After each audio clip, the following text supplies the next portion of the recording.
ভারতের পাঙ্গা ও যমুনা নদী মিলিত হয়ে তৈরি হয়েছে ঘোড়ামারা নদী।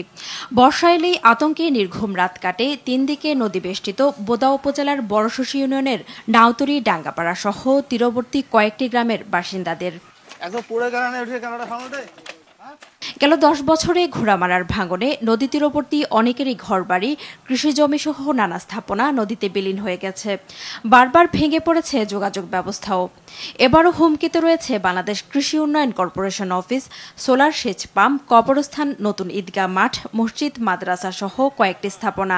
ভাঙন ঠেকাতে না পারলে এলাকাটি মানচিত্র থেকে হারিয়ে যাওয়ার আশঙ্কা এলাকাবাসীর। ভাঙন রোধে মন্ত্রণালয় সহ ঊর্ধ্বতন দপ্তরে প্রকল্প জমা দেওয়া হয়েছে বলে জানিয়েছে পানি উন্নয়ন বোর্ড। প্রকল্পটি অনুমোদিত হলে আমরা দ্রুত বাস্তবায়ন করব এবং এই প্রকল্পের মাধ্যমে ঘোড়ামারা নদীতে ভাঙনপ্রবণ এলাকায় আমরা তীর প্রতিরক্ষা বাঁধ সম্পন্ন করব। বর্ষা মৌসুম শুরুর আগেই নদীর ভাঙন প্রতিরোধ করতে প্রয়োজনীয় পদক্ষেপ নেবে কর্তৃপক্ষ, এমনটাই দাবি এলাকাবাসীর।